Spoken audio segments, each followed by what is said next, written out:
ছোট্ট শব্দ, মাত্র 4টি অক্ষর, কিন্তু সেই শব্দের মধ্যে এমন বরকত লুকিয়ে আছে যা মানুষের জীবন বদলে দিতে পারে। অনেক সময় আমরা কাজ শুরু করি কিন্তু তাতে বরকত পাই না, কিন্তু যখন সেই কাজ শুরু হয় বিসমিল্লাহ বলে, তখন আল্লাহ সেই কাজের মধ্যে রহমত ও বরকত দান করেন। আজকের গল্পটি ঠিক তেমনই একটি ঘটনা নিয়ে। একটি পরিবারের জীবন কিভাবে বদলে গেল বিসমিল্লাহর বরকত এবং আল্লাহর উপর অটল ভরসার কারণে, সেই শিক্ষণীয় গল্পই আজ আমি আপনাদের সামনে তুলে ধরব। আসসালামু আলাইকুম প্রিয় দর্শক, আশা করি আপনারা সবাই ভালো আছেন। আজ আমি আপনাদের সাথে একটি গভীর শিক্ষণীয় বিষয় আলোচনা করব। গল্পটি খুবই শিক্ষণীয়, আশা করি আপনাদের ভালো লাগবে। এই গল্পে আমাদের শেখায়, যদি আমরা প্রতিটি কাজ আল্লাহর নামে শুরু করি এবং আল্লাহর উপর ভরসা রাখি, তাহলে জীবনের কঠিন পরিস্থিতিতেও সহজ হয়ে যায়। অনেক বছর আগের একটি ছোট্ট শহরে থাকতেন এক সৎ মানুষ। তার নাম ছিল আব্দুল্লাহ। আব্দুল্লাহ খুব ধনী ছিলেন না। তিনি একটি ছোট্ট দোকানে কাজ করতেন। সেই কাজ থেকে যে সামান্য টাকা পেতেন, তা দিয়ে তার স্ত্রী ও 2 সন্তানকে নিয়ে সংসার চালাতেন। তার জীবনে একটি বিশেষ অভ্যাস ছিল। তিনি সব কাজ শুরু করতেন বিসমিল্লাহির রহমানির রাহিম বলে।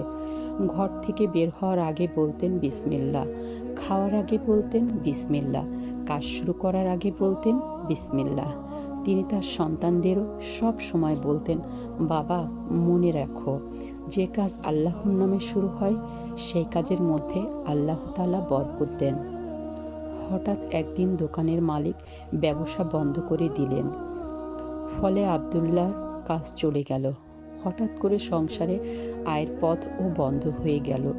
দিন যেতে লাগলো, নতুন কাজ পাওয়া গেল না। ঘরের সঞ্চয়ও ধীরে ধীরে শেষ হয়ে গেল। একদিন তার স্ত্রী বললেন, আমাদের ঘরে এখন খুব কম খাবার আছে। যদি দ্রুত কোনো কাজের সন্ধান না পাওয়া যায়, তাহলে আমাদের বড় কষ্ট হবে। আব্দুল্লাহ একটু চিন্তিত হলেন, কিন্তু তার মুখে হতাশার ছাপ ছিল না। তিনি শান্তভাবে বললেন, চিন্তা করো না, আল্লাহ আমাদের রিজিকের মালিক। আমরা চেষ্টা করব আর আল্লাহর উপর ভরসা রাখব। পরের দিন সকালে তার ছোট্ট ছেলেকে ডাকলেন। তিনি বললেন, বাবা, জীবনে কখনো কোনো কাজ শুরু করার আগে বিসমিল্লাহ বলতে ভুলো না।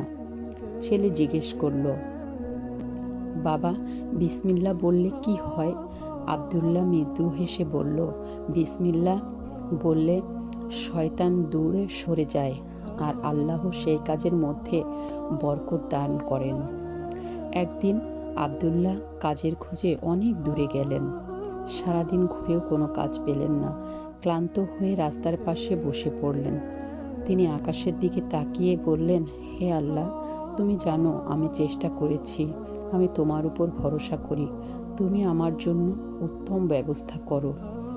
ঠিক তখনই এক বৃদ্ধ লোক তার কাছে এসে দাঁড়ালেন।